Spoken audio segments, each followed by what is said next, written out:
Allahi ve barakatuh. Urmattуу mekендештер, кадырлуу мусулман бир туугандар, баарыңыздарга жараткан Алла Тааланын тынчтыгы, саламы, мээрими, райымы жана берекеси болсун. Жараткан Алла Таалам туткан орозолорубузду, окуган таравихтерибизди Алла Таалам кабыл кылсын. Аллахым тагдырыбызда көптөгөн Рамазан айын жазган болсун. Туугандар, Рамазан айы оңолуунун айы. Рамазан айы күнөөлөрдүн кечирилүүсүнүн айы. Жараткан Алла Тааланын райымы чачыраган, хидаяттын эшиктери ачылган, бейиштин эшиктери ачылган куттуу касиеттүү ай.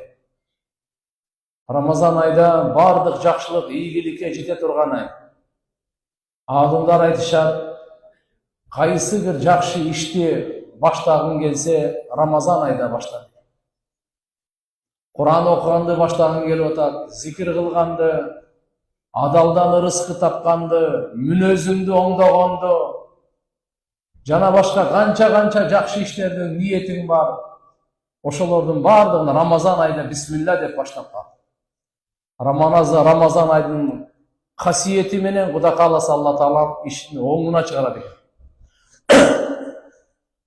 Рамазан ай айлардын султаны, айлардын падышасы, жараткан Алланын өзгөчө айы. Рамазан деген сөз рамида, ярмаду деген сөздөн чыгат дагы. Бир нерсени күйгүзүп, күл кылып жок кылганды ушуну айтып коет Рамазан. Бул дегени адам баласынын күнөөлөрүн кечирип, таптакыр жокко чыгарып берет экен. Ушунун аты Рамазан деп айтат. Касиеттүү китептер Рамазан айда түшкөн. Улуу жеңиштер Рамазан айда болгон. Бадыр согушу Рамазан айда болгон. Мекке жеңүүсү Рамазан айда болгон. Бул дегени Алла Тааламдын өзгөчө жардамы ыймандууларга жүздөнүп турган учур экен. Ошончо Рамазан айдагы жете турган даражага башка айда жете албайт. Рамазан айдагы нафилдер фарызга жара тең болуп, фарыздар 70 фарызга тең болот. Ошончо туугандар, Курандын айында келиңиздер Куран окуганга баарыбыз аракет кылайлы. Баарыбыз намазыбызды бекемдеп алайлы. Алла Таала мынакей 20 рекет ашыкчасы менен бизге берип атат. 40 сажда болуп атат. Эмне үчүн? Намазга бизди бекемдеш үчүн. Бизде таквалыкты пайда кылыш үчүн сөкпө, алдаба, ушактаба, урушпа, мынакей пайгамбарыбыз кыйкырба, өкүрбө, бакырба, жаңжалдашпа, жакалашпа деп пайгамбарыбыз саллаллаху алейхи ва саллям риваяттарда хидаят берип атат. Сабырдуулуктун айы экен, сабырдуулукка бериле турган белек бейиш.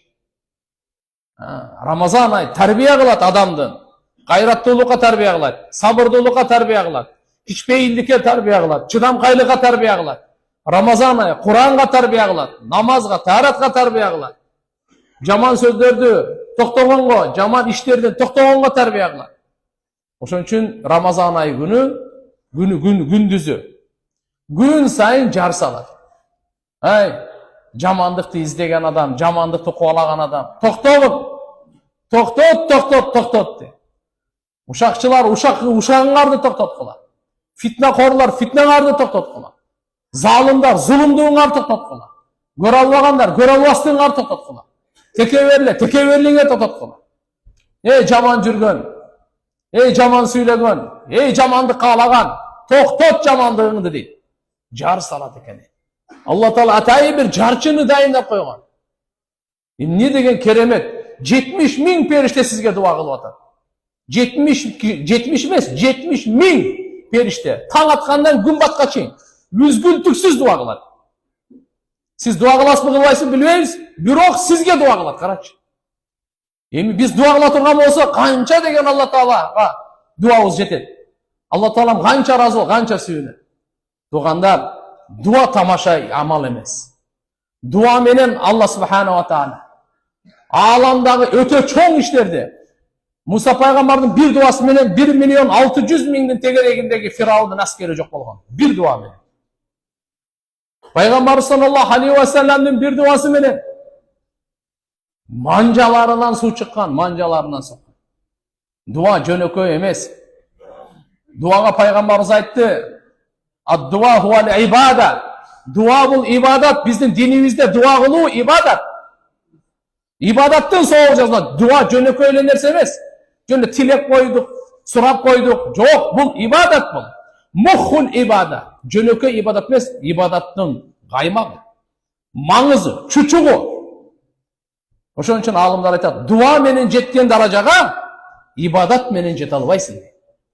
Дуаға ачын, кимге дуанын эшигин Алла ачса, Алла субхана ва тааля алдында чыныгы бадыша ошол. Ошон үчүн дуанын эшигин ачтырайлы, Алладан сурайлы. Үмүтсүз болбойлу. Дуа, бүгүн дуа кылдыңыз, эртең эле эмес. Тугандар, бул дуанын берекесин, пайдасын өлгөнгө чейин көрөсүз. Кабырда көрөсүз, макшарда көрөсүз, пилсиротто көрөсүз, ахиретте көрөсүз, түбөлүктүү бейиште көрөсүз. Дуа мынандай таасирлүү амал. Жараткан Алла Таала өзү буйрук берген, пенделерге айткан: "Уд'уни астажиб лакум." Силер менен дуа кылгыла, менен сурагыла, мен сөзсүз кабыл кылам деп уада берген. Буйрук берип атат. Дуа кылгыла деп уада берип атат, кабыл кылам деп. Алымдар айтат: "Bundan өткөн Алланын сыйлыгы жок. Буйрук берип атат өзү, дуа кылгыла деп. Эми уада берип атат өзү, кабыл кылам деп. Ушудан өткөн сыйлык барбы? Ушудан өткөн бакыт барбы?" Дуасында, Рамазан айда дуада шектенген адам бактысыз адам. Карап коюңуз, билип коюңуз туган. Дүйнөдө канчалык турсаңыз, ошого жараша дуа кылыңыз. Ахиретте канча турсаңыз, ошого жараша дуа кылыңыз. Дүйнөдө канча турабыз? 60-70 жыл. Ахиретте канча турабыз? Пайгамбардын өткөнү эле 1400 жыл. 400 канча уже? 40, так, 6, 35 жылы, 1435 жыл болуп кетти. Качандан бери уже сахабалар аякта. Адам атадан бери качан. Ошон үчүн туугандар, дуада бешөөнүн бирөөсү сөз болот. Сураганыңызды Алла Таалам берет. Сураганыңызды кечиктирип берет. Мүмкүн 1 жылдан кийин берет. Мүмкүн 1 айдан кийин берет. Мүмкүн 10 жыл. Субханаллах, Муса пайгамбардын дуасын 40 жылдан кийин берген. Якуб пайгамбардын дуасын 40 жылдан кийин деп айтты. Тугандар, көрүп, дуадан бирок шектенген жок. Дуанын кабыл болуусунда 100%. Бирок качан ишке ашат? Маселе ошол. Жараткан Алла Таала өзү данышман, данышмандыгы менен сиздин абалыңызды жакшы билет. Менин абалымды жакшы билет.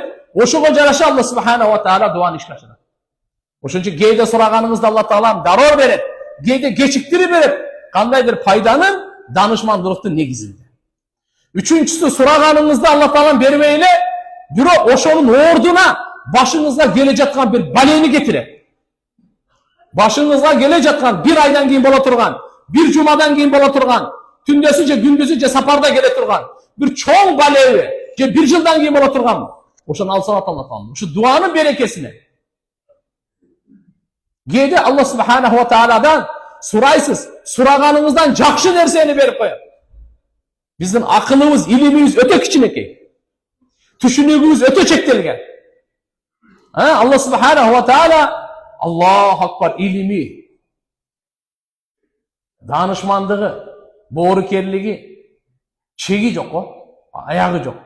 Ошо Алла субханаху ва таала бизге кайсы нерсе керек? Мүмкүн биз кичине нерсени сурап койдук. Мүмкүн биз утурумдук нерсени сурап койдук. Алла бизге чоң нерсени, керектүү нерсени, түбөлүктүү нерсени берип коет. Şu төртөөнүн бирөөсү болбосо, алымдар айтат, Алла Таалам ахиретке буну сактап коет. Дуа кылдыңыз, текке кеткен жок ал. Текке кеткен жок. Алла Таала ахиретте ар бир дуаңызга жооп берет. Алла субханаху ва таала тияка коюп коет экен. Пендем кел. Бу дүйнөдө ошо сен дуа кылдың эле. Ошо ишке ашкан жок, ахиретке сактап койгонумду берейин деп ар бир дуага белектерин бере баштаганда Алла Таала пенде аттин кылат экен. Армандайт экен. Я Алла, бир дагы дуам бу дүйнөдө кабыл болбой, бардыгынын сыйлыгы, белеги ушул ахиретте берилсе мага жакшы болмок экен дейт экен. Ошон үчүн туугандар, пайгамбарыбыз айткан: "Уд'уллах ва антум муqinun bil ijaba." Пайгамбардын хадиси. Дуа кылгыла Алла Таалага, бекем ишенип туруп дуа кылгыла. Якын менен дуа кылгыла. Шектенбей дуа кылгыла. Экиленбей дуа кылгыла. Жараткан Алла Субханаху ва Таала өзү кабыл кылат. Дуанын берекесин караңыз. Башка түшкөн балени дагы, түшө элек балени дагы кетире турган касиети бар. Дуа бүгүнкү күндүгүн дагы, эртеңки күндүгү дагы, түбөлүктүү ахиреттин да проблемасын чече турган касиети бар. Ошон үчүн дуада пайгамбарыбыз айткан, дуаны Алла Таалам кабыл кыла берет, шаштырганга чейин. Шаштыргандын мааниси эмне деле? Дуа кылып атам, кабыл болбой атат го деп ушинтип айтканга чейин кабыл боло берет дуаңыз. Эгерде Кудай сактасын, дуа кылып атам, бирок кабыл болбой атат го десеңиз, анда ошодон кийин дуанын эшиги жабылат. Ошон үчүн иншаалла шайтандын иши шекке алып келүү. Шайтандын иши үмүтсүздүккө алып келүү. Динибизде үмүтсүздүк жок, биздин динибиз якын, биздин динибиз шексиздик. Шек жок турганда. Жараткан Алла Субханаху ва Таала кабыл кылсын. Бүгүн мынакей акыркы 6 параны иншаалла карекебизге Кудайым күч кубат берсин, баарыбызга ихлас берсин. Биз бирөөнүн көрсүн үчүн, бирөө мактасын үчүн, бирөөгө жакшы көрүнүш үчүн намаз окубайбыз, дуа кылбайбыз. Баарыбыз орозо тутабыз, жакшы иштерди кылабыз. Аллахым ыраазы болсун деп, Аллага жагайын деп, Алла жактырсын деп, Алла Таалам пендем мына меники десин. Жараткан Алла Субханаху ва Таала мен үчүн ибадат кылып атат десин. Ошон үчүн иншаалла баарыбызга Алла Таалам ихлас берсин, жакшы ибадат кылып, жакшы дуа кылганга Алла Субханаху ва Таала жардам берсин. Ва ахиру дa'wana alhamdulillahi rabbil alamin. Assalamu alaykum ва рахматуллахи ва баракату. Саптарды тегиз алайлы.